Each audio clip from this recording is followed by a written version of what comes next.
C'est parti. Bonjour Manu, ravi de t'avoir avec moi pour ce nouvel épisode d'OVNI. Bienvenue dans ce studio que tu connais au moins visuellement parce que tu as écouté quelques-uns de nos épisodes, c'est ça? Ouais, salut Arnaud, tous en fait. Ok. L'aventure, ça m'éclate bien, donc je suis depuis les premiers pas et tout, vraiment bien, ouais. Et puis salut, on s'est encore vu hier soir. Ouais, c'est vrai, on se quitte plus. Bon, on peut le raconter vu qu'on raconte tout. Hier, on a fait un événement qu'on organise depuis 2016 à iFly Paris où on a accueilli une trentaine de personnes, des souscripteurs de nos fonds, des fonds partenaires, des entrepreneurs qu'on finance. Mais tu vas le raconter un peu plus tard. Et on a fait découvrir la chute libre indoor, qui est une de tes compétences, une de tes passions, qui est aussi un peu ton métier. C'est vrai que c'est mon actu assez fort. En tout cas, c'était permis de rencontrer beaucoup de monde, un cadre un peu particulier. Je trouve que ça génère des émotions et il se passe quelque chose après, c'est sûr. Tu vois, le ton des échanges dans la salle monte au niveau sonore et un peu d'excitation, un peu d'adrénaline. C'était bien, ouais. C'était Ouais, vraiment bien. on se faisait la réflexion. Les gens vivent cette expérience-là. C'est un icebreaker assez intéressant. C'est-à-dire que tu as des gérants de fonds qui gèrent 100, 200, 300 millions, des start-upers qui sont au tout début, mais ils vivent une expérience, ils ont la même combinaison, on va en parler. Et c'est pour ça que moi j'aime bien ce concept depuis des années. Mais bon, avant d'aller plus loin, est-ce que tu veux bien, pour les gens qui nous écoutent, Manu Ars, te présenter? Moi je te connais depuis plus d'une dizaine d'années, je pense, Ouais, ouais, plutôt voire 15 même même. 15 ans, pour tous les auditeurs d'OVNI, et nous raconter qui tu es. T'as le temps, on a Tu poses une 45 sacrée minutes, colle parce que prends c'est ton temps. vraiment. Alors, je sais que c'est l'objet du podcast, mais c'est un exercice assez étrange de s'exposer, mais ok, va pour le jeu. Euh, Il y a plusieurs façons de se présenter, sans doute. Je dirais, tu as le côté perso, le côté pro. Alors, perso, c'est quoi Je suis quelqu'un de curieux depuis toujours. Et puis, je suis une personne heureuse aujourd'hui. Ça, c'est deux composantes, je dirais, simples et fortes. Euh, Plus perso, puisque je joue en jeu, je suis quelqu'un d'assez inadapté au niveau social, relationnel, mais je me soigne. C'est même l'histoire de ma vie. Voilà, c'est interagir avec les gens, c'est pas ce qu'il y a de plus simple. Ou alors en one-on-one, ça va. Plus gros, plus large, c'est autre chose. Je suis un rural aussi, par exemple. Ça, c'est des marqueurs forts. Euh, Pro, alors là, j'ai un parcours vraiment éclectique, je crois. Je débute dans l'IA. En 90, moi, je suis un ingénieur UTC de la UTC, connaissance. tu peux expliquer Alors, l'acronyme peut-être pour les gens qui ne l'ont pas en tête? l'Université de technologie de Compiègne, c'est D'accord.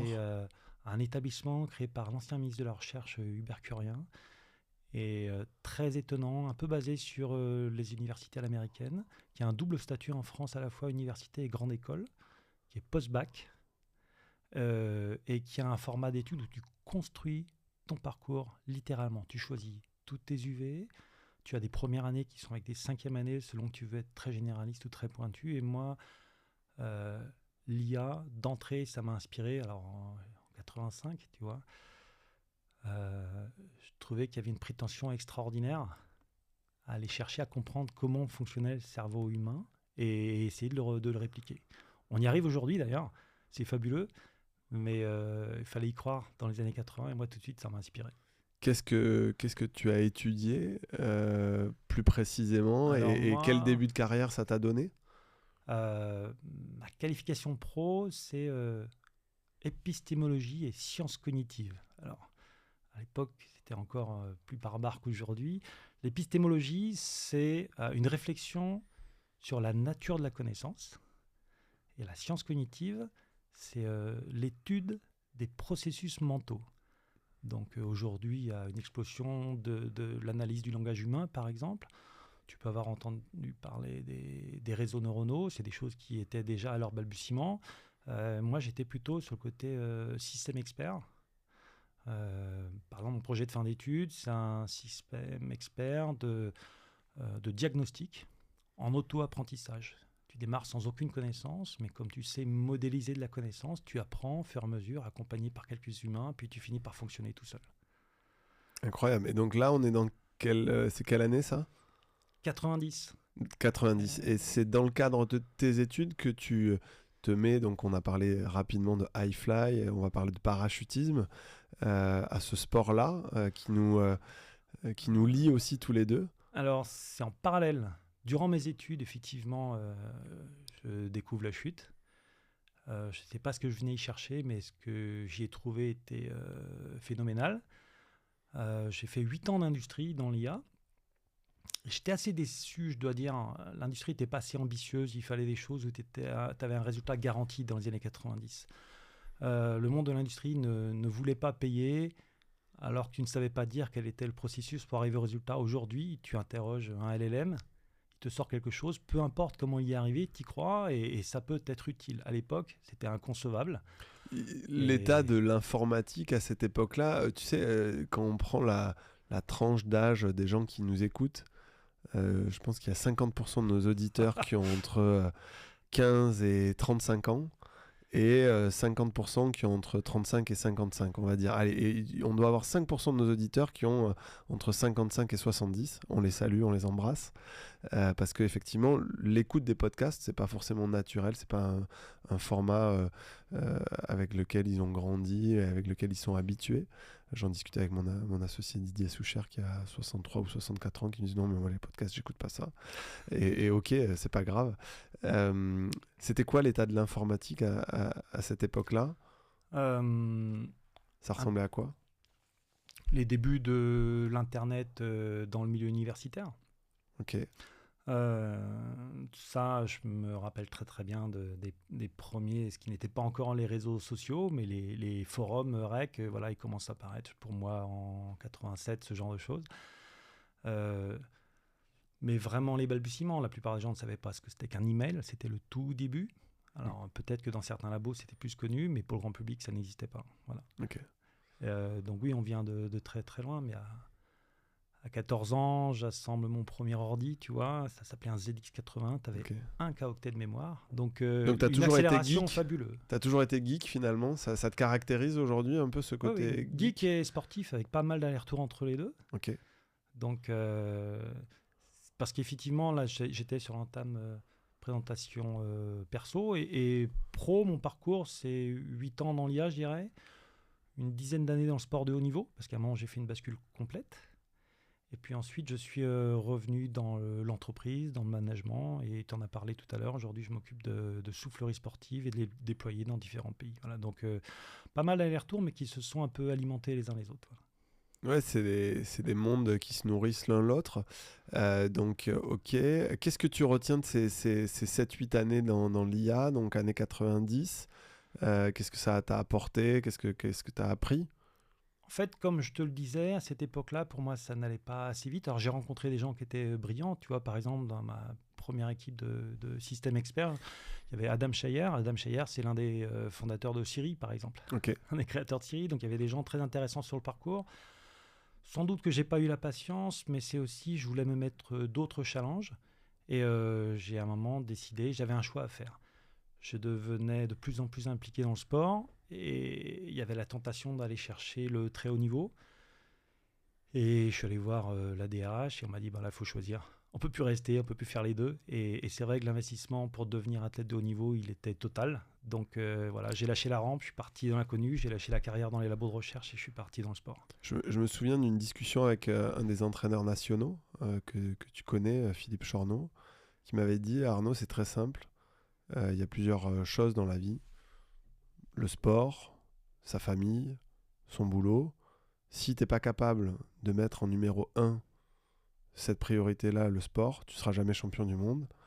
Il faut que cette priorité-là, elle soit absolue et que tous les autres sujets dont je viens de parler passent en second plan. Est-ce que c'est ce que tu as vécu avec le sport de haut niveau? Philippe, ouais. C'est mon coach. C'est le coach des coachs. On sait très bien dans le parachutisme que lui, il a de l'or. L'air de ne pas y toucher. C'est quelqu'un qui a été 4 fois champion du monde. C'est de ce dont il parle. Il a changé de discipline et à chaque fois, il nous a amenés au meilleur, c'est-à-dire toujours sur les podiums mondiaux et pour nombre d'entre nous au titre de champion du monde. Et Philippe a cette force-là, effectivement, et à ses côtés, ce que j'ai appris, c'est le focus long terme. Tu lâches tout, tu n'as plus rien d'autre. C'est au prix de ta vie professionnelle, de ton aisance financière, de ta vie privée aussi. Mais si tu veux aller au bout de toi, si tu veux aller chercher des choses inconnues, il faut que tu creuses, faut que tu creuses, faut que tu creuses. Moi, je me rappelle d'un très long tunnel de 7 ans. Et tu vas tous les matins, tu te lèves, tu vas chercher ça. Et vraiment, pour le matérialiser, chez nous, le trophée de champion du monde, c'est une épée. Ouais, c'est Excalibur, non? C'est Bien pas sûr, ça? ouais, c'est une référence arthurienne, mais moi, j'avais une épée au-dessus de mon lit. Ok. Très étrange quand on est voir chez moi, mais oui, c'était mon focus tout le temps. Je me suis levé avec cette épée, j'allais la chercher, je suis allé la chercher tous les jours, tous les jours. Et peut-être on va un peu vite. Est-ce que tu peux expliquer, parce qu'il y a plein de gens, je pense, qui vont nous écouter, qui connaissent pas le parachutisme, en quoi ça consiste, en tout cas le parachutisme sportif, quelles sont les disciplines, combien tu as fait de sauts, je crois que tu as 15 000 sauts plus que ça, dis-moi. 11 000 sauts. 11 000 sauts. Ouais, parce que j'ai, mais pratiquement que des sauts, je dirais, de travail. Je suis un staccanoviste, c'est-à-dire que j'ai pas fait de sauts vraiment de loisir. J'ai D'accord. toujours, chaque fois que je passais la porte de l'avion, c'était pour apprendre. Sous voile, j'étais toujours sur qu'est-ce qui m'est arrivé, la mémoire immédiate, parce que tu as une mémoire qui au bout de quelques secondes s'évapore. J'essayais de fixer tout le temps, pour en tirer quelque chose. Voilà. Moi, quand je suis venu au parachutisme, alors tu m'as plein de questions là-dedans et ce sera un sujet sur plusieurs heures. En gros, il y a de la chute libre et du sous-voile. Moi, j'étais dans la chute libre, spécifiquement dans le vol relatif à 8, c'est-à-dire qu'on va faire une chorégraphie à 8 personnes pour réaliser des figures, mais contrairement à du patinage artistique, ce qui par ailleurs pourrait s'apparenter, on fait des figures, mais il n'y a pas de notion artistique du tout, c'est juste de la pure vitesse. Tu fais une figure, tu as un point, tu en fais 10, tu as 10 points, tu rates ta figure, tu n'as pas de points. Donc c'est synchronisé à 8. Donc tu as 8 personnes qui sortent d'un avion ensemble, qui doivent se raccrocher les unes aux autres et faire des figures, des points, c'est ça? Parce que moi je connais un peu, mais on va essayer tu enchaînes des figures, ça s'appelle la séquence. Tu as une séquence de figures, tout le monde fait la même séquence. Et on regarde combien tu en as fait au bout du chrono. Tu pars à 4000 mètres, tu as 50 secondes de chrono, et après 50 secondes, voilà, tu vas ouvrir chacun de ton côté dans le ciel, retour au sol, préparation du saut suivant. Tu étais sponsorisé, soutenu par l'armée de l'air, par des acteurs comme ça. C'est un monde qui, à l'époque, était quand même très militarisé, le parachutisme sportif, ou pas tant que ça? Traditionnellement, les milis ont toujours eu une place. Ils représentent dans le parachutisme plus que la proportion dans la population ordinaire. Ça fait partie un peu de leur culture. Mais non, il y avait essentiellement des gens de la société civile. D'accord. Parmi mes équipiers, il y avait un mili, un policier, ce genre de choses. Donc ils sont détachés de leur carrière de militaire ou de policier pour pouvoir s'entraîner et faire du haut niveau, c'est ça? Ça, c'est intéressant ce que tu dis sur le détachement. Très grande différence dans ce sport qui n'est pas un sport très connu, donc pas sponsorisé, ou donc tu n'as pas de ressources particulières. Quand tu parlais de sponsoring, on avait des équipementiers qui nous accompagnaient. Le ministère qui finançait nos sauts, par contre, pour ta vie, tu te débrouilles, tu n'as strictement rien, donc tu t'entraînes 3 semaines sur 4, et la 4e semaine, tu vivotes pour te faire de quoi nourrir, tu vis d'expédients pendant ce temps-là, et tout ce qu'on avait jusqu'au dernier centime, tu le mets dans ta passion. Dans les sauts, tout le temps, parce que c'est le volume de travail qui va faire la différence. De toute façon, il n'y a pas de secret. Il y a des gens doués, mais les seuls qui réussissent, c'est ceux qui travaillent, et ça, c'est pas que dans le sport. Bien sûr, c'est vrai dans le business aussi. De toute façon, on approche des JO de Paris, on voit, il y a la moitié des probablement athlètes engagés qui vit en dessous du seuil de précarité. J'en parlais avec Arnaud Assoumani, qu'on embrasse il n'y a pas très longtemps, qui est un athlète médaillé paralympique aux Jeux précédents et qui va encore s'engager là sur du triple saut, il me semble. C'est très compliqué de mener cette vie d'athlète et d'aller au bout de ses rêves. Dans ta carrière de parachutiste, dans ces 11 000 sauts, tu as eu des sauts, c'est toujours la question que les gens se posent, tu as eu des sauts un peu chauds, tu as eu, je crois qu'il s'est passé un truc en Emporia Brava où plein de parachutistes ont ouvert à 200 mètres du sol parce que vous avez oublié l'altitude. Qu'est-ce qui s'est passé? Raconte-moi. D'une manière générale, je pense que la pratique sportive, elle est vraiment safe. D'accord. Même à ton époque, parce que dans les années 90, il n'y avait pas de système de secours comme il y a aujourd'hui. En fait, il y en avait, puis, mais ils ont été généralisés, tu as raison, dans les années 90. Donc effectivement, j'ai quelques épisodes qui sont border. Mais j'ai aussi fréquenté pas mal de gens qui sont border. Quand tu vis à la limite, il y a des gens qui sont parfois de l'autre côté de la limite. La communauté du haut niveau, puis tu as aussi celle qui est plus médiatisée, par exemple des base jumpers. J'ai eu mes années un peu folles. Tu as essayé? Est-ce que toi, tu as fait quelques sauts de base jump de ton côté? Non, je m'en suis Non. abstenu parce que je crois qu'en plus, là, il faut être doué. Et moi, en fait, je suis pas quelqu'un de doué. Et ça faisait partie des raisons pour lesquelles je suis allé me faire ce challenge-là. C'est dans le milieu intellectuel, j'avais des facilités et finalement, ça ne me satisfaisait pas d'être bon là où c'était facile. J'ai voulu me faire face et savoir si moi, je suis pas quelqu'un de technique, par exemple, du tout, plutôt malhabile. Est-ce qu'on peut aller jusqu'au bout, jusqu'au pinacle en travaillant sur ta faiblesse? Et ben, c'était mon parcours, par exemple. C'est pour ça que je suis allé chercher le haut niveau. On va chercher différentes choses. Donc, je m'éloigne un peu de ta question, mais je suis allé faire face à ça. C'est est-ce que par le travail, tu peux aller compenser, aller chercher des choses sur lesquelles tu n'es pas forcément avec des facilités. Tu m'as dit, je suis heureux aujourd'hui. Ouais. Est-ce que ce qui te rend heureux, justement, c'est de sortir de ta zone de confort, te lancer des défis qui sont quand même des gros défis quand on parle de 7 ans à haut niveau pour aller chercher un titre de vice-champion du monde, etc. C'est ça, c'est ce challenge, cette rigueur-là. Est-ce que tu trouves ton plaisir là-dedans? Alors, le bonheur, il est fait de plein de choses. Il y a une personne à qui j'en dois beaucoup, c'est ma compagne, une personne rencontrée sur mon parcours. Et elle m'a accompagné sur plein de choses. Et je dirais que c'est surtout elle. Ce qui fait qui on est, c'est plein de choses qui s'accumulent. C'est pas une chose en particulier. J'ai appris. Une partie de mon bonheur aujourd'hui, c'est de passer. Je crois que je suis un passeur, entre autres. Des leçons que j'ai reçues, soit d'autres personnes comme Philippe que tu as cité, soit de moi-même en allant au bout chercher des choses. très, très clair. On parlait de tes allers-retours entre business, en tout cas carrière professionnelle et sport. Le sport t'a aussi donné une opportunité business. Tu as lancé finalement une entreprise, tu as été associé, tu as vu une opportunité finalement avec Internet, le fait de vendre ces fameux sauts en parachute, ces tandems, de développer ça. Ouais, dès la fin des années 90, je prépare ma reconversion. En fait, je suis resté 10 ans de haut niveau, mais j'ai créé ma boîte sur... Je voulais faire un retour vers ma communauté. C'était pas pour faire de l'argent, c'était pour savoir comment est-ce qu'on peut moderniser le sport. Tu vois, dès les fins des années 90, j'avais créé une boutique en ligne, j'avais une newsletter, ce qui aujourd'hui est le plus commun. Mais à l'époque, je peux t'assurer que quand tu n'as pas encore la DSL, oser créer une boutique en ligne, c'est quelque chose, les gens ne savaient pas ce que c'était. Tu publiais beaucoup de contenu? Si je me souviens, j'ai dû avoir 1500 articles, tous écrits à la main ou partagés dans cette newsletter. Donc c'était une partie. Je me suis arrêté à l'apparition des forums, en fait, où là, les forums, ça se faisait tout seul. C'était alimenté par la communauté. Il n'y avait plus besoin d'organiser cette communauté. Donc, par rapport à peut-être d'autres entrepreneurs qu'on reçoit sur ce podcast, tu n'as jamais été drivé par une réussite financière? Tu as plutôt suivi tes passions, c'est ça? Oui. Alors, pour autant, je suis quelqu'un qui calcule beaucoup, hyper rationnel. Et pour moi, la performance financière, ça fait partie de la performance. Tu vois, j'utilise ce mot-là, ça fait partie de la compète. Et grandir et se développer, c'est quelque chose qui me motive.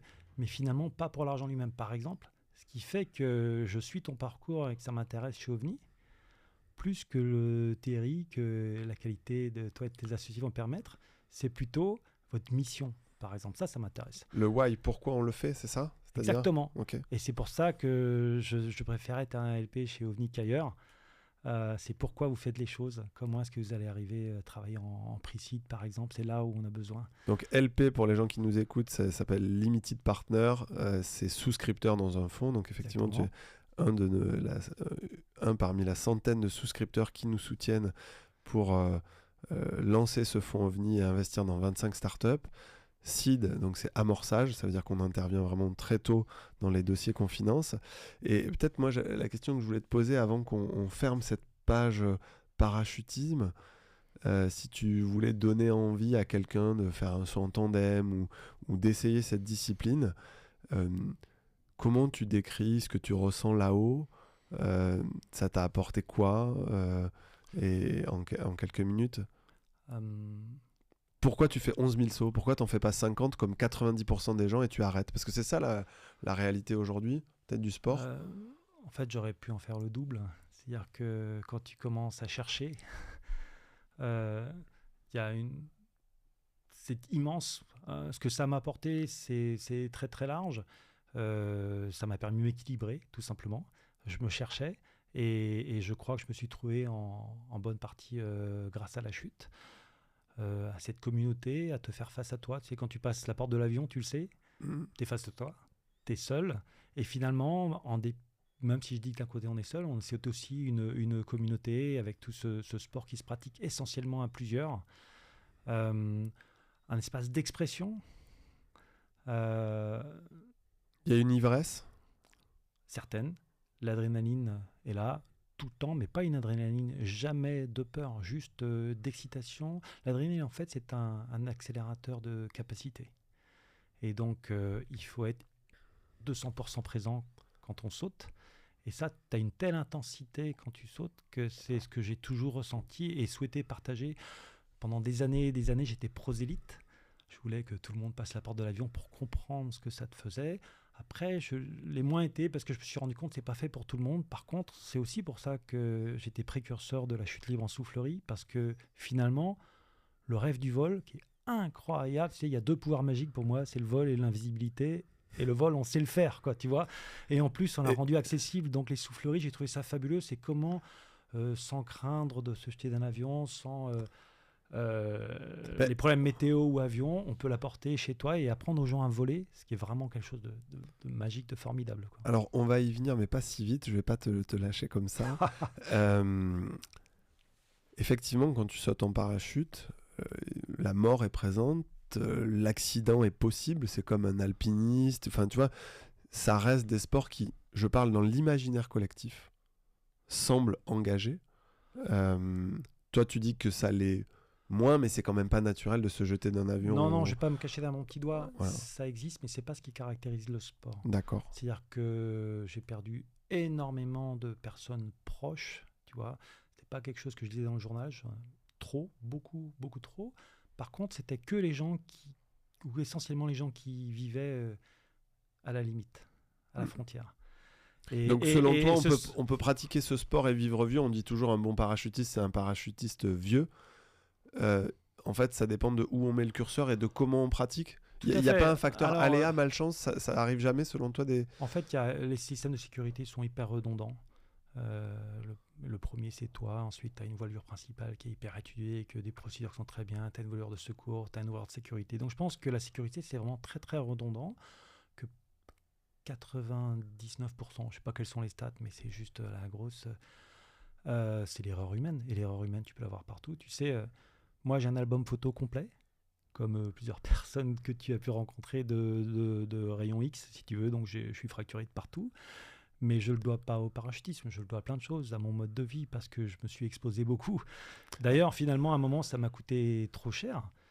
J'ai failli perdre les deux jambes, mais c'est pas du parachutisme. Tu vois, Bah, tiens, c'est voilà, un c'est la accident de la voie transition publique. parfaite. Voilà, donc, C'est la transition parfaite. On va aller vers la soufflerie, donc high fly et la chute libre indoor. Mais effectivement, après ta carrière de parachutiste, tu as développé ces boîtes dans le secteur du sport. Et puis en 2012, tu as un point de bascule, un peu comme notre ami Tay Chris qui a sauté la tour Eiffel, s'est un peu tout cassé. Et puis un jour, c'était sa 40e fracture. Il était sur son lit d'hôpital et il dit, bon, ça suffit le roller, ça suffit Pékin Express, Koh Lanta, etc. Je vais faire une boîte dans un domaine qui me passionne, les apps mobiles, les télécoms. Et il lance son offre. Et puis nous, on se retrouve à le financer parce que sportif, hyper engagé, on se dit... Ce mec-là, en ayant le vécu qu'il a dans l'entrepreneuriat, ça va forcément marcher. Toi, donc en 2012, c'est un accident de moto, c'est ça? oui. Alors, pour l'anecdote, en fait, j'écoutais cet entretien entre Taïg et Mathieu hier soir. Ok. Donc, vraiment, concours de circonstances, je vois très bien l'épisode dont tu parles. En 2011, je reçois un appel de mon ancien concurrent au championnat du monde qui me dit est-ce que tu veux lancer les souffleries sportives en France. Ça se passe un samedi soir. Je peux en Dans parler la à ma soufflerie, compagne. qu'est-ce que c'est? C'est Ah. un tube dans lequel on souffle de l'air Ah, et ça, les gens peuvent découvrir ce que tu faisais en extérieur, donc des sauts en parachute, en intérieur, de façon beaucoup plus sécurisée. C'est comme ça que tu le décris? une soufflerie sportive, c'est ce qu'on appelle aussi du vol indoor. On domestique l'ouragan, on fait circuler de l'air et on rend les mêmes conditions qu'en son d'avion, sauf qu'au lieu d'aller vers le sol, ce qui nous crée de la vitesse, là, on envoie de l'air vers toi et on a exactement les mêmes conditions. Pour les gens qui font du parachutisme, c'est un accélérateur de formation fabuleux, c'est un agrès, mais on n'est pas obligé d'en faire pour le parachutisme. L'essentiel des gens qui volent aujourd'hui en indoor, c'est des gens qui volent juste pour le plaisir de la pratique ou de la découverte et qui n'iront jamais d'un avion. Ça a démarré quand? Fin des années 90, 2000, les premières 98. souffleries aux États-Unis, c'est ça? Il y a eu, avant, il y avait des sortes de manèges forains mais le vent n'était pas assez puissant, ça ne correspondait pas à ce qu'on pouvait faire en saut d'avion. En 98, Skyventure, qui deviendra iFly, démarre aux États-Unis. Et pendant ce temps-là, moi, on me demande comme conseiller technique sur un projet en France en 2000. Et donc, je vais être précurseur de l'activité en France. Il va falloir travailler avec la fédération, le ministère pour exister. En France, si tu n'es pas dans une boîte, tu n'existes pas. Et la création du sport, elle est en 2000 en France. Première ouverture de site en 2002. Et, Aérocart? Exactement, à dans l'ouest Cormeilles-en par ici. parisien. Voilà. Un site où on peut faire du karting et voler indoor. Voilà, c'est Ça qui a vraiment été le la première, précurseur. ok. Et la deuxième soufflerie arrive quoi, 10 ans plus tard? 13 ans plus tard? 15 ans plus tard? Non, c'est cet ordre-là, c'est une dizaine d'années. Une dizaine d'années. Ouais, c'est assez long à pénétrer. Comment tu expliques ce retard entre les États-Unis et la France? Il y en avait 30 aux États-Unis Alors moi, et j'ai 0 en France. participé à beaucoup de projets. La levée de fonds a vraiment été un frein presque tout le temps. Donc il n'y a pas d'accès aux capitaux? Non, finalement, j'avais trouvé quelqu'un ou qui est plutôt venu me chercher. C'est le groupe Tranchant. Les casinos Tranchant sont venus me chercher en 2008 pour développer 2 souffleries tous les 2 ans. Mais 2008, c'était vraiment mauvais timing. Trop tôt. Crise financière. Et comme beaucoup de casinotiers, plus loi anti-tabac qui a décimé les casinotiers. Donc les projets ont tous été reportés. Donc il y a eu des premiers projets, iFly Paris, premier projet 2008, et finalement il ne sortira de terre qu'en 2016. Il y a combien de souffleries aujourd'hui en France? Il y en a dans toutes les grandes villes françaises quasiment? Il y a 30 souffleries en France. Sur les 30, il y a 13 établissements très gros et 17 beaucoup plus petits. Ça reste le même sport, mais vraiment, pour apprendre la discipline sportive, je dirais qu'il y a 13 principaux. Ça fait combien de chiffre d'affaires une soufflerie? iFly Paris, c'est 4 millions d'euros. Ok. Les plus petites, ça va être... alors ça dépend. Celles qui tiennent plus du manège, ça va être 1 demi-million d'euros. Et voilà, 4 millions d'euros, pour nous, c'est qu'une partie du chemin qui est faite. Il faut qu'on aille vers 5, 6. Et donc, ton accident te fait repenser à ton plan de vie. Finalement, d'abord ingénieur, IA, sportif de haut niveau, entrepreneur dans le sport. Et tu as ce point de bascule où tu te dis finalement, je vais faire autre chose et je vais développer les souffleries en France. C'est ça un peu le point de bascule? Non, je voulais déjà le faire. Ça fait depuis l'an 2000, je sais que c'est ce que je veux faire et j'y suis à fond. Mais l'accident de moto que j'ai, ça m'amène 2 ans en centre de rééducation, hyper intensif. Un gros tunnel de travail où tu perds tout, aucune rémunération. J'ai même perdu le RSA, si tu veux. Donc j'étais à zéro. T'as perdu une partie de ta mobilité, c'est ça? Je suis passé de sportif professionnel à personne lambda. Aujourd'hui, je suis juste content de marcher puisque j'ai failli perdre les 2 jambes. Et j'ai appliqué la même technique que dans le sport de haut niveau, c'est-à-dire un focus à long terme. Tu vas chercher les ressources au fond de toi et tu pars de rien. Il faut que tu réapprennes tout et que tu te reconstruises. Et derrière, ça ne m'a pas coupé l'envie, même si je n'avais plus aucune ressource. Cette vision d'aller développer les souffleries, ça m'a rendu encore plus combattant. Je suis allé la chercher et je me rappelle, première visite de site, tu vois, je fais 1m92, je pesais plus que 63 kilos, j'ai pris mes béquilles, j'ai quitté le centre de rééducation. Et je suis allé. Tu parlais de ta compagne. Est-ce que dans ces 2 ans de rééducation, il y a des gens importants qui t'ont aidé, qui t'ont donné ce bout du tunnel? Alors, Nathalie, la première, C'est vraiment très important d'avoir des gens autour de soi. Je peux aussi remercier coucou Cédric, mon kiné. Voilà, des gens qui t'aident à garder le focus au quotidien parce qu'en fait, pour aller loin, eh ben, il faut faire plein de petits pas. Et voilà, donc des gens, pas un cercle très très large. Ok. Vraiment un parcours assez solitaire avec du personnel médical très attentionné. Et, et puis, il faut y aller. Il faut rien lâcher. Ça, c'est vraiment un conseil. C'est qu'il n'y a rien d'impossible la plupart du temps. Pas tout le temps, mais on a des ressources insoupçonnées. Il faut aller les chercher. Ouais, c'est vrai, on le voit hein, dans les accidents des sportifs, dans les entrepreneurs que nous on finance et qui des fois font preuve d'une résilience incroyable. On parlait de Tay Chris, il a connu des hauts mais aussi des bas assez significatifs dans son aventure qui se partent très bien aujourd'hui. Euh, donc raconte-moi, ces souffleries sportives, depuis 2016 c'est devenu ton activité à temps plein. Tu as lancé vraiment la France pour cette entité américaine qui est aujourd'hui le leader mondial incontesté. C'est quoi iFly? C'est 100 souffleries à travers le monde? C'est plus que ça? Ça fait combien de chiffre d'affaires cumulé un groupe comme iFly? Alors, s'il y a 200 souffleries sur le monde, la moitié, c'est iFly, Ok, effectivement. donc ils ont 50% du marché. Sur la moitié, tu as une cinquantaine qui sont des filiales. Tu en as je dirais 30-40 qui sont des franchisés.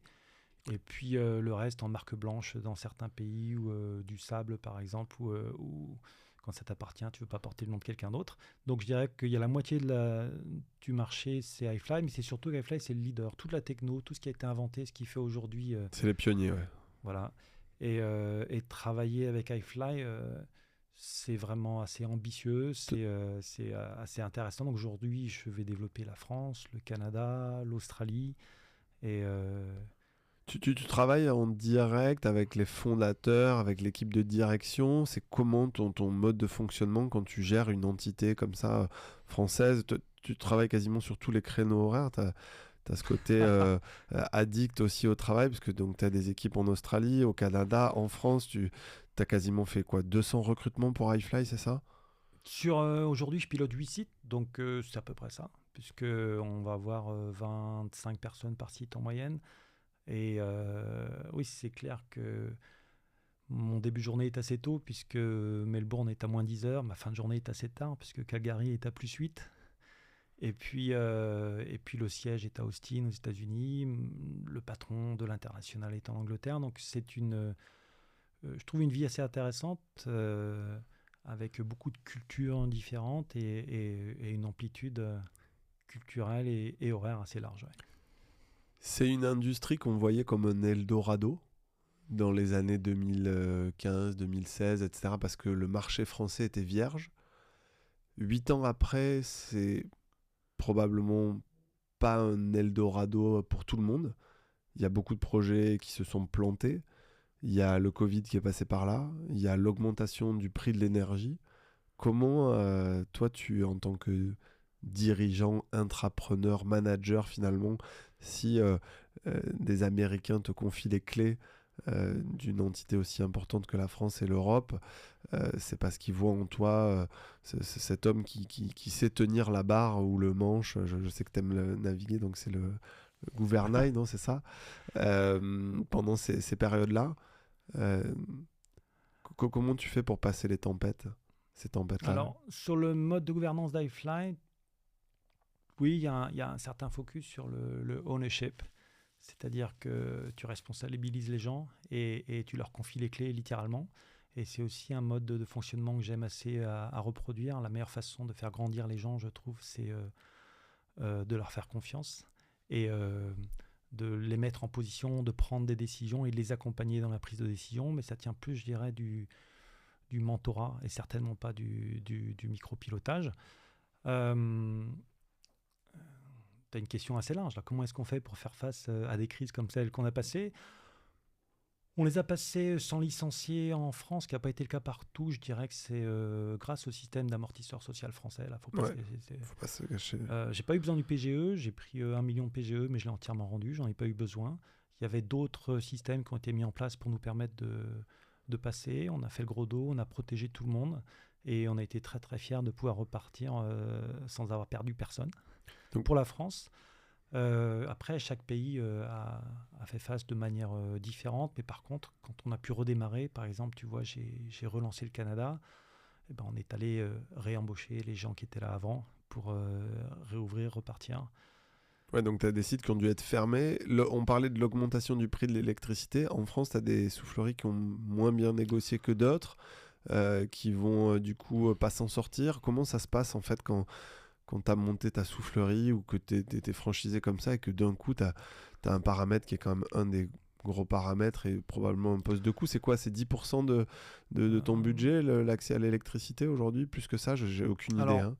euh, iFly a beaucoup travaillé sur l'aérolique de façon à réduire le facteur de charge. On a toujours été, mais bien avant la crise, très regardant sur la quantité d'énergie qu'on consomme. Et je pense que notre site consomme 50% de ce que consomment d'autres technologies. Et quand la crise de l'énergie est arrivée, ben, on était prêts. Ça nous a beaucoup servi d'avoir investi dans un système qui soit relativement économique. Pour répondre à ta question, le coût de l'électricité dans mon budget, il est passé de 5% à pratiquement 12 aujourd'hui. Ok. Ça a Le reste, été, c'est quoi? C'est 80% de RH finalement? j'ai Non, 30% de coût du travail. ok. Alors ça dépend des sites. Sur un site comme Paris, où on a un site qui est vraiment fabuleux à la Villette, je vais avoir 15%, 17% même euh, de loyer et charges, Loyer, je ouais. dirais. Donc tu prends les lecs et ça, c'est mes 3 gros postes. Maintenant, sur d'autres sites très très variables à l'étranger, le coût du travail est largement inférieur.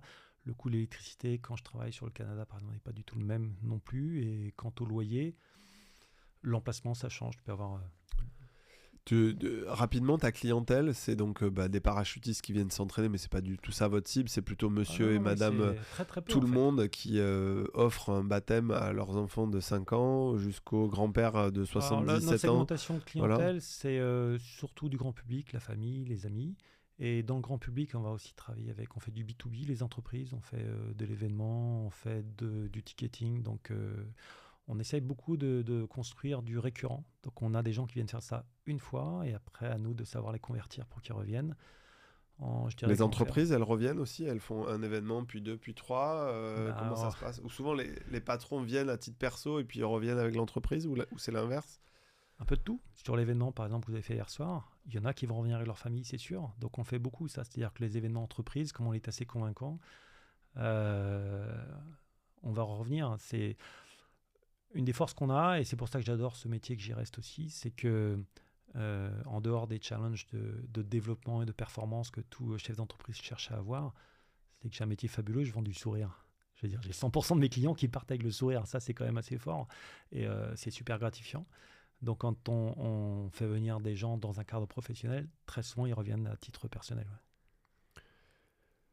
Qu'est-ce que ça t'a appris ces 6-8 dernières années à manager ces souffleries, à bosser aux quatre coins du monde, à recruter ces 200 personnes? Qu'est-ce que les gens qui nous écoutent et qui sont des entrepreneurs qui se lancent, qui sont des gens qui investissent dans des fonds, qui sont des managers de fonds d'investissement, qu'est-ce que tu leur dirais avec le recul sur un peu ta vie, ton parcours, le haut niveau, la gestion de ces souffleries iFly? C'est quoi le conseil que tu donnerais? Bah tiens, on va la formuler comme ça parce que je sais que Mathieu le fait comme ça. C'est quoi le conseil que tu donnerais à Manu il y a 25 ou 30 ans en début de carrière pour lui permettre de réussir plus facilement ou de réaliser ses rêves? Je dirais que le conseil varie selon les âges. Je pense qu'à 18 ans, il aurait surtout fallu me dire d'apprécier plus la vertu du silence, d'écouter les autres, je crois. Euh, à 23 ans, sans doute que ne pas avoir peur, ne pas se mettre de frein, tu vois. Socialement, je concevais pas, j'avais pas assez de code, mais j'aurais dû aller au MIT, par exemple, tu vois. C'est ce qui m'inspirait, c'est ce qui me faisait envie, et j'osais pas parce que ça me semblait interdit. J'ai jamais eu aucun cadre dans mon environnement. Après, sur mon parcours de vie, qui est quelque chose qui peut me servir, c'est j'ai vraiment progressé en compétition le jour où j'ai compris qu'il fallait que j'abandonne les peurs, la peur de ne pas réussir. Et ça, c'est quelque chose qui continue de me driver tout le temps. C'est je m'auto-limitais tout le temps, tout le temps. Je savais que j'étais pas bon pour certaines choses, c'est ce que je me disais, je m'en étais convaincu. Puis à un moment, je me suis dit, allez, basta, si tu veux être champion du monde, il faut tout réussir. T'as pas le choix. Donc tu vas tout aller chercher et tu vas tout démonter. Et ce changement de perception de qui que tu sois, qu'est-ce que tu sois, prends ce que tu as et va le chercher. Et ça peut s'appliquer à tous âges. Et donc l'auto-limitation, le jour où j'ai réussi à faire sauter ça, j'ai fait un bond personnel qui s'applique partout. Donc vaincre Partout, ses quoi. peurs. Et ça, tu crois que ça vient de l'éducation? C'est comment nos parents nous élèvent? C'est l'école? C'est quoi en fait? C'est français? Parce que les Américains, ils ont peur de rien ou... Non, moi je fantasme c'est- pas c'est- sur c'est- le succès américain. Il y a plein de choses qui font le résultat. Et tu sais que par exemple, dans beaucoup de sports, dont le parachutisme en particulier, la France n'a pas à rougir. Ça fait depuis 99 exactement, je crois, que toutes médailles confondues, la France est Et devant? première nation. Ça fait 25 ans qu'on... Et donc dans certains sports peut-être plus de niche, la France a toujours eu des parcours assez impressionnants. Donc non, je ne crois pas à cette limitation-là. Par contre, ce que j'ai appris, c'est que euh, justement, faut pas se dire c'est pas fait pour moi, je pourrais pas. C'est vas-y, qu'est-ce que tu as à perdre? Rien.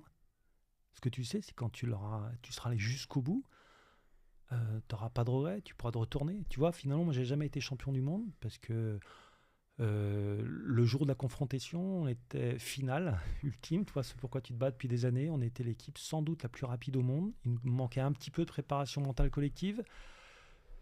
Une faute d'entrée. T'imagines une figure mal exécutée. Les gens comprennent peut-être mieux le patinage artistique. Donc tu sais, c'est très impressionnant parce qu'en fait, 10 ans de travail qui vont t'échapper sur Une 2 fraction de secondes. seconde, ouais. Et tu sais que ce pourquoi tout est battu ne se réalisera pas. Et ça m'a hanté d'ailleurs. Tu sais, pendant 3 ans, j'ai eu des cauchemars. Ce mouvement, il était dans mes yeux, ce mouvement raté. J'ai eu beaucoup de Mais mal à c'est toi le digérer, mais responsable ou c'est finalement, quelqu'un d'autre dans l'équipe ça, tu le du sauras mouvement jamais parce que raté? c'est collectif. C'est Quand tu te bats collectif. en équipe, c'est une victoire collective toujours. Et quand tu perds en équipe, et c'est vrai en entreprise, c'est une défaite collective toujours. Tu sais, quand l'équipe, elle n'est pas prête, si on a laissé quelqu'un derrière, c'est une faute collective. Une équipe, dans notre sport, on le dit toujours d'ailleurs, tu vas toujours à la vitesse du plus lent, puisqu'on est synchronisé. Comme on travaille ensemble, s'il y en a un qui n'est pas prêt, c'est parce qu'on ne l'a pas assisté. Donc en fait, c'est pour ça que je parle de préparation mentale collective. Par contre, ce que j'en ai euh, retiré, c'est que on a tout donné. Et à partir du moment où tu as tout donné, tu vas au meilleur de toi-même. Et puis il y a des gens qui seront peut-être meilleurs que toi. Et puis c'est ce qui m'intéresse en fait. L'idée, c'est que la compétition, c'est pour ça que je suis un compétiteur, me sens très positif du terme, je pense. Moi, je ne combats pas jamais contre les autres, mais je progresse grâce aux autres. En fait, la compétition, ça te permet de donner le meilleur de toi-même grâce aux autres. Si tu n'avais pas cette émulation-là, tu n'irais pas plus fort, plus loin. Et donc, moi, j'ai toujours senti la compétition, non pas pour écraser les autres, mais pour nous aider l'un et l'autre à grandir. Après, à la fin, il y en a un qui finit devant, ok, c'est le jeu. Et finalement, tu digères la défaite, ce qui n'est pas facile le jour même, mais ensuite tu te retournes, tu fais, ah bah, je suis allé au bout, ça va. Et pareil, et je continue de l'appliquer tout le temps. Et si tu veux un conseil, c'est ça, c'est n'aie pas peur, vas-y, et va chercher, donne tout. Par contre, ne rien retenir. Comme ce que tu as commencé par mentionner à propos de Philippe Chorneau. Si tu veux quelque chose, c'est à toi qu'il appartient d'aller le chercher, ne te cherche pas d'excuses, donne tout. Ouais, donc c'est un engagement total. Toujours. Pas faire les choses à moitié, c'est ma nature, sans doute excessive, mais partout. Ne fais pas les choses à moitié. Et je crois que dans le parcours, j'ai vu ton parcours, et OVNI, c'est ce que vous allez faire. C'est-à-dire qu'il y a vraiment un engagement qui est très très fort. Et Donc c'est ça, pas de peur, un engagement très fort, pas de censure. Et peut-être juste pour revenir sur ce titre de champion du monde, tu dis ça t'a hanté, mais en fait cette quête d'un titre, euh, elle peut avoir des significations différentes en fonction des personnes, et tu l'as pas eu, mais t'as fait le chemin quand même, et est-ce que le chemin te suffit pas? si, bien sûr, tout à fait. Et aujourd'hui, c'est ce dont je me nourris. Et c'est ce que j'essaye de passer aussi. ce parcours-là. Et c'est ce qui fait la grandeur. Moi, j'étais très inspiré par certains champions qui étaient très très forts. Dans notre discipline, je vais citer Loïc-Jean Albert ou Fred Evans, aujourd'hui, qui sont d'ailleurs les héritiers de Loïc, qui est moins connu, mais qui est tout aussi méritant. Donc, Loïc-Jean Albert, qui après, quelqu'un qui a été très connu et dont je vais avoir évidemment perdu le nom, Patrick de Gaillardon, fait partie des gens qui ont inventé et développé les wingsuits. Donc c'est des combinaisons ailées qui permettent de finalement de chuter plus lentement et de se déplacer. Ça, c'est tout à fait un exemple de lignage, d'héritage de l'excellence française dans certains domaines où tu as vraiment des chercheurs, des inventeurs. Patrick de Gaillardon, qu'on appelait Doug chez nous, c'est quelqu'un qui a beaucoup fait pour la communication autour du sport, qui a fait les premiers vols dans le Grand Canyon aux US en wingsuit, mais la wingsuit vraiment moderne. Les premières vidéos, les premiers sponsors, des spots publicitaires pour des mondes, etc. Donc c'était Exactement. Un Français qui était parmi les pionniers dans le monde et un des plus médiatisé, le plus visible. Qui est décédé brutalement, tragiquement, parce qu'il avait cousu, c'est ça, les suspentes de son parachute de secours. Je pense un peu difficile comme ça, à vulgariser, mais quand je te parlais des gens qui vivent à la frontière. C'était un cascadeur, un inventeur, un pionnier, c'est ça ? C'est ça, donc je pense qu'il il a inspiré beaucoup de gens en France, mais c'est un cascadeur et c'est ce qu'il a emporté. L'inventeur de la combinaison moderne, tout ce que tu vois aujourd'hui qui s'appelle le proximity flying, le vol de proximité à proximité du relief, c'est Loïc vraiment qui l'a développé. On t'embrasse, Loïc, si tu nous écoutes. Ouais. Et il a inventé le fait que tu deviennes le profil. Non pas que tu te couses de la toile entre les bras et les jambes, ça c'est depuis Léo Valentin ou avant. C'est encore un autre grand inventeur français de la chute libre. Mais le fait que tu deviennes un homme volant, c'est lui. Et derrière, les brillants héritiers de Loïc, c'est Fred Evans que tu as vu dans des opérations Jetman et autres. Ouais, qu'on connaît, qu'on apprécie, avec qui on a partagé des bons moments. Et Vince qui, lui aussi, a été emporté à Dubaï le 17 novembre, il y a quelques années, avec ses ailes à réaction qui avaient été inventées par un Suisse, Yves Rossi. Ouais. On parle beaucoup ici d'innovation. Tu suis des innovations dans quel secteur ? Dans l'aérien ? Est-ce que tu as regardé tout ce qui se passe autour de les avions à hydrogène ? On a à Toulouse, il y a Ascendance Flight. Enfin, il y a pas mal de choses qui se passent en ce moment dans ce secteur. Tu suis ça ou pas du tout ? Oui, l'innovation, elle est partout en fait. L'innovation, elle peut se cacher dans une entreprise, dans plein d'améliorations de fonctionnement. Et l'innovation, d'ailleurs, pour moi, elle vient des équipes, des gens qui font. Et il y a plein de choses à observer, à améliorer. On croit beaucoup à l'innovation chez iFly qui viennent des équipes. Ça peut être des nouveaux produits, des nouvelles façons de faire, des nouvelles approches. Si tu me parles d'innovation techno, pour moi, la plus flagrante, le grand bond technologique qui va changer tellement de choses, c'est l'IA. Une des étapes qui m'a le plus marqué, moi, c'est AlphaGo 0. Okay. C'est-à-dire que, tu avais à un moment Deep Blue qui a battu le champion du monde des échecs, mais pour moi, en termes de complexité, ça n'avait rien à voir avec battre le champion du monde de Go, ce qu'a fait AlphaGo en 2016.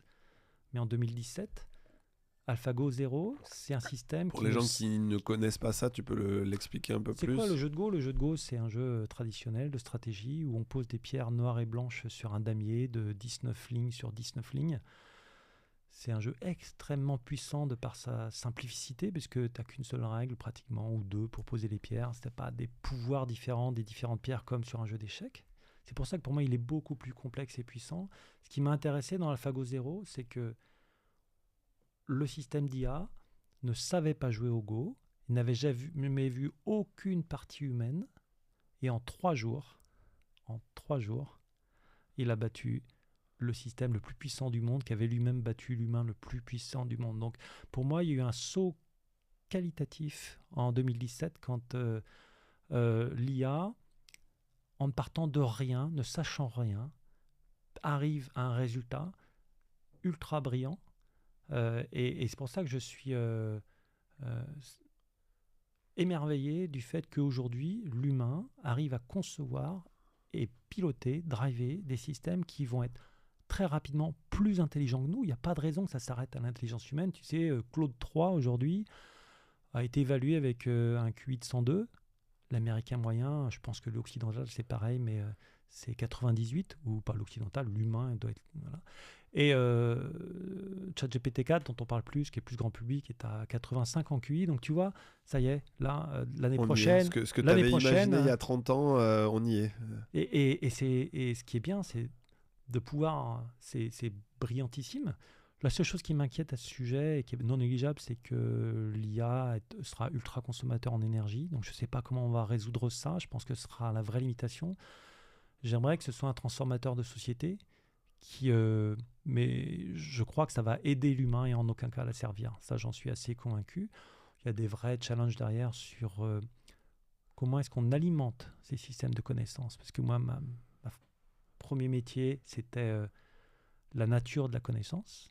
Et là, les enjeux stratégiques et moraux ou éthiques, quoi, tu vois, c'est comment est-ce qu'on alimente ces systèmes-là? Est-ce qu'ils vont être biaisés ou pas? Qu'est-ce qu'on veut en faire? Comment est-ce qu'on va les piloter? Est-ce qu'ils peuvent être autorégulés? J'en ai aucune idée, mais ça me fascine. Et là, les enjeux sont là, vraiment. Est-ce que c'est parce que ces sujets-là te passionnent et qu'on a ce lien commun tous les deux avec le sport de haut niveau et le parachutisme que tu te dis j'investis dans ce fonds parce que évidemment je vais aller chercher de la perf financière, mais je veux aussi pouvoir dialoguer avec des gens qui font l'IA. Je veux comprendre quelles sont les sociétés qui vont être financées par OVNI demain dans l'IA. À titre personnel, à quel moment tu décides de te dire, parce que t'as pas, tu me l'as dit, le profil type finalement d'un souscripteur dans un fonds d'investissement, tu l'avais pas fait avant OVNI, c'est ça? À titre perso, je suis plutôt fâché avec les banques. C'est pas quelque chose que je sais faire, lever des fonds. J'ai suivi ton parcours et j'en parlais par exemple avec Augustin hier. Ce qui m'intéresse dans OVNI, ce ne sera pas votre théorie. Je sais que vous allez bien travailler, je vous fais confiance. C'est pas la chose, vous avez des gens brillants, vous avez mis ce qu'il faut pour réussir. C'est ce à quoi vous vous attaquez, qui est très ambitieux et courageux. C'est-à-dire que pour moi, la tech, j'y crois. Je ne suis pas un techno-BA, mais je pense que ça peut changer la vie des gens, ça peut nous aider. Et le fait que vous osiez aller la supporter très très tôt, c'est là que c'est utile, pas une fois que c'est un système où tu as déjà une proof of concept et on sait que ça va marcher. C'est le fait d'être capable de dire ça va peut-être changer le monde et je vais aller accompagner ces gens-là. Et votre approche où il ne s'agit pas que d'argent, mais d'aller chercher des gens qui sont capables d'accompagner et de rendre vivant. Il y a combien de projets qui meurent parce qu'ils ne sont pas bien accompagnés? Ça m'intéresse dans la ligne d'OVNI, et c'est ce que j'ai compris que vous aviez comme mission, et c'est pour ça que je dis allez bingo, c'est vraiment le projet qui m'intéresse. Cool, écoute, merci Manu de ta confiance, d'être venu raconter ton parcours. C'est vrai que je suis ravi que Mathieu Stéphanie m'ait un peu poussé dans mes retranchements pour qu'on lance ces podcasts, et il m'a dit écoute, tu verras, c'est pas compliqué, il suffit de faire les 100 premiers et puis, et puis après ça va. Et donc 100 épisodes, ça fait quand même 3 ans. Enfin, bon, allez, non, si on compte 52 semaines par an, ça fait 2 ans. Mais il y a rarement 52 semaines où on peut tourner, parce qu'il y a toujours des déplacements, des choses comme ça. Donc, ravi d'avoir fait celui-là avec toi. Il y a un code promo, si on veut venir voler dans une soufflerie à Paris, on t'envoie un mail ou pas du tout. Tout le monde est traité de la même façon. J'y avais pas pensé, petite question surprise. Je vais en parler. On le mettra en lien en commentaire. À Kevin chez nous, mais éventuellement, ouais, je pense que je peux faire quelque chose. Ça marche. Et vous sortir un code promo à sur l'épisode. Très très super. Cool. Eh ben, à bientôt tout le monde. Merci de votre écoute et merci Manu d'être Arnaud. venu tourner ça avec nous.